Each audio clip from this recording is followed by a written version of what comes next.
4 बार से लगातार जीत रहे कांग्रेस के पार्षद उमर दराज ने कांग्रेस से इस्तीफा देकर आम आदमी पार्टी में शामिल हो गए। आदर्श नगर विधानसभा क्षेत्र से उमर दराज को मजबूत प्रत्याशी माना जाता है। उमर दराज के आदर्श नगर क्षेत्र से चुनाव लड़ने के निर्णय से कांग्रेस विधायक रफीक खान की मुसीबतें बढ़ सकती हैं, क्योंकि पार्षद उमर दराज क्षेत्रीय प्रत्याशी है और सभी के काम आते रहते हैं। देखिए उमर दराज ने मीडिया से बात करते हुए क्या कहा। चुनाव में उतरेंगे और किस तरह से प्रचार करेंगे आप? देखिए, सबसे पहले तो मैं धन्यवाद करना चाहूँगा केजरीवाल जी का कि उन्होंने मुझे किसी लायक समझा और आदर्श नगर विधानसभा क्षेत्र से मुझे चुनाव लड़ने का मौका दिया। और मुझे पूरी उम्मीद है कि आदर्श नगर विधानसभा क्षेत्र की जनता इस बात को भलीभांति जानती है कि अगर हमें भ्रष्टाचार से बचना है, मूलभूत सुविधाएं चाहिए और कोई मेहनती वर्कर चाहिए तो आम आदमी पार्टी में होता है। और मैंने आम आदमी पार्टी को इसलिए ज्वाइन की है कि चाहे भारतीय जनता पार्टी हो, चाहे कांग्रेस पार्टी हो, हमारे विधायक रफीक खान का तो ये कहना है कि मैं सिर्फ उन लोगों को जानता हूँ कि 2-3 साल से मेरे साथ लगे हुए हैं। मैं 20 साल पुराने कार्यकर्ताओं को नहीं जानता था। उनकी अधर्मी से हम पीड़ित थे और हमने कई दफ़े कांग्रेस को लिख के भी दे दिया था कि साहब ये बाहुबली बनना चाहते हैं आदर्श नगर विधानसभा क्षेत्र में। इन्हें कार्यकर्ताओं की ज़रूरत नहीं, इनको गुलामों की ज़रूरत है। गुलामी हमें हिंदुस्तानियों को पसंद नहीं है। अगर गुलामी पसंद होती तो हम अंग्रेज़ों को क्यों भगाते हैं यहाँ से? अंग्रेज़ों को भगाने का मकसद यही था कि उनसे हमने आंदोलन किए, प्रोटेस्ट किए और अंग्रेज़ों को यहाँ से भगाया। इसी तरीके से रफीक खान साहब की जो अधर्मी और अशोक परनामी की जो अधर्मियाँ यहाँ चलती थी, उनको भगाने के लिए जनता को उनके किए काम हम बताएंगे कि उन्होंने आज तक जनता का किस तरीके से शोषण किया है और जनता के वोट हासिल कर के और जनता को नेगलेक्ट करना, जनता के विकास के काम नहीं करना, ये चीज़ों का जवाब आम आदमी पार्टी उनको देगी। और आम आदमी पार्टी ने, आप दिल्ली में देख लो किस तरीके से विकास कर रही है, आप पंजाब में देख लो पूरी सरकार है, वहाँ किस तरीके से विकास हो रहा है। इसी तरीके से आप गुजरात के अंदर अभी हमारा खाते खुले हैं और अब जयपुर राजस्थान में भी हम लोग इसका आगाज़ हम लोगों ने कर दिया है। और जो विकास दिल्ली और पंजाब में कराए जा रहे हैं, जो मूलभूत सुविधाएं जो जनता को चाहिए, सबसे पहली बात तो ये कि एजुकेशंस के ऊपर सबसे ज़्यादा ध्यान देते हैं हम लोग। और एजुकेशंस आप भी देखिए कि किसी वक्त दिल्ली और पंजाब में ये होता था कि लोग अपने बच्चों को प्राइवेट स्कूलों में पढ़ाना पसंद करते थे। आज वहाँ सरकारी स्कूलों के अंदर ऐसी एजुकेशंस है कि लोग प्राइवेट स्कूलों को भूल गए और प्राइवेट संस्थाएं इन बातों को देख रही हैं कि हमारे स्कूल क्यों बंद हो रहे हैं।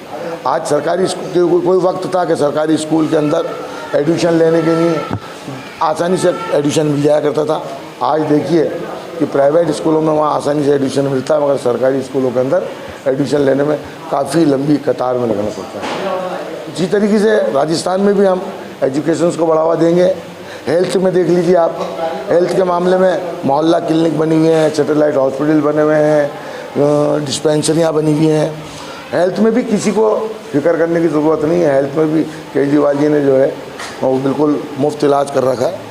आप देखिए ATM की तरह वहाँ पर्ची बनाता है डॉक्टर और मशीन में डालो, वहाँ लाइन में लगने की ज़रूरत नहीं है। वहाँ मशीन में डालो और दवाइयाँ, जैसे ATM से पैसे निकलते हैं इस तरीके से दवाइयाँ निकल कर के आती हैं। कई मूलभूत सुविधा आप देखिए, बिजली के बिल है बिल्कुल फ्री है, नल बिल्कुल फ्री है। तो जनता के काम के विकास जो आदमी करेगा, जो हिंदुस्तान से भ्रष्टाचार ख़त्म करेगा, जनता आज के दौर में उसी को चुनेगी। और मैं पूर्ण विश्वास रखता हूँ, क्योंकि मैं भी पिछली बार 4 बार से पार्षद हूँ और जहाँ जहाँ मैं पार्षद रहा हूँ वहाँ मैंने विकास किए हैं। 4 बार मेरे अलग अलग वार्ड रहे हैं। लोग मुझसे मोहब्बत करते हैं, इसलिए उन्होंने मुझे 4 दफ़े जिताया। और मुझे पूर्ण विश्वास है जनता के ऊपर कि अगर जनता को आदर्श नगर से भ्रष्टाचार मिटाना है और धर्मी मिटानी है, किसी की गुलामी नहीं करनी है, तो आम आदमी पार्टी को और उमर दराज को वोट देकर के वो जिताएंगे। और अगर उनको ऐसी लोग चाहिए जो गलत इस्तेमाल करते हों, धर्म के नाम पे लड़ते हों, जातियों के नाम पे लड़ते हों, तो जनता उनको चाहिए। मैं तो जनता से एक ही अपील करना चाहता हूँ, केजरीवाल जी की एक ऐसी पार्टी है कि ना दीन धर्म, ना कोई मज़हब, वहाँ सबसे बड़ा मज़हब है इंसानियत। इंसानियत के नाम पे वोट मांगते हैं, विकास के नाम पे वोट मांगते हैं, धर्म और जाति के नाम पे वोट नहीं मांगते। इसलिए जनता से मैं अपील करना चाहूँगा कि आप धर्म जात पात नाम के ऊपर वोट न दें, आप इंसानियत को वोट दें, विकास को वोट दें और केजरीवाल जी को मजबूत करें। विधायक रफीक खान का आरोप लगता रहा है कि वो मानवीय क्षेत्र में विकास नहीं करते हैं, चांदोली क्षेत्र में उन्होंने ज़्यादा विकास किया है, तो इसका खामियाजा उनको भुगतना पड़ेगा। देखिए, इल्ज़ाम नहीं लगता, हकीकत है। आप जाइए, प्रेस वाले हैं, आप पूरा जयपुर घूमते हैं, पूरा राजस्थान देखते हैं, आप जाइए ना, देखिए हाथ कंगन को आरसी का, पढ़े लिखे को फारसी का, कि नीचे उनका विकास करने का एक ही मकसद था, क्योंकि वो प्रॉपर्टी डीलर हैं और उनके बहुत बड़े काम है ज़मीनें, भूमाफिया के तौर पे कहलाते हैं।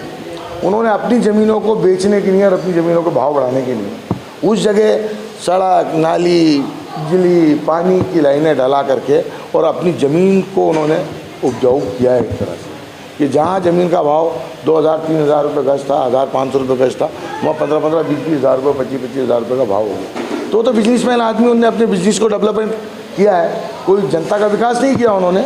इसलिए अगर उनको जनता का विकास करना था तो आप आ जाओ ना, आदर्श नगर आ जाओ, MD रोड आ जाओ, आज़ाद नगर आ जाओ, ईदगाह आ जाओ, आमगढ़ कच्ची बस्ती आ जाओ, और ख़ास तौर से जहाँ उनका वोटिंग क्षेत्र है, चौकड़ी तोपखाना उधरी आप देखिए ना, जहाँ तख्ती उनके नाम की लगी है, तख्ती विधायक के रूप में जाने जाते हैं वहाँ से, जहाँ उनकी तख्ती लगी है उसी के नीचे खड्डे पड़े, जहाँ उनकी तख्ती लगी है उसी के नीचे कचरे पड़े। मुझे बताइए, आप कौन सा विकास कर दिया उन लोगों ने इन इलाकों में, जिन इलाकों को मैंने आपको नाम बताए। मूलभूत सुविधा तो इन लोगों को चाहिए जहाँ लोग रहते हैं बस्ती में। जहाँ आप उस जगह करोगे विकास जहाँ आपकी ज़मीन है, तो जनता को बेवकूफ़ बनाने का काम किया उन्होंने सिर्फ और सिर्फ अपने बिजनेस को बढ़ावा दिया है, जनता का कोई काम नहीं।